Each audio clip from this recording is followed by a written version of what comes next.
শ্যামসুন্দরী সত্যি জীবন্ত, মায়ের বিভিন্ন রকম প্রমাণ পাওয়া যায় যে মা সত্যি এখানে আছেন।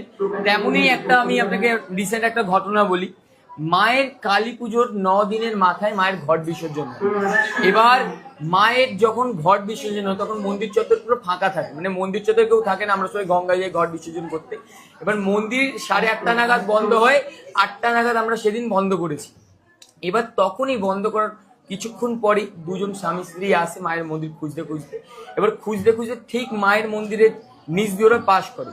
তখন ঠিক মায়ের মন্দিরের ওপরে একটি ব্যালকনি আছে, ওই ব্যালকনি থেকে একটা বাচ্চা মেয়ে বলে, কি রে কোথায় যাচ্ছিস, এইটাই তো আমার বাড়ি। তখন ওরাও আনদেখা করে দেয় যে না, আমরা তো মা শ্যামসুন্দরী মন্দির খুঁজি, এই বাচ্চা মেয়ে হয়তো ভুল করে বলছে, ওরা চলে যায়।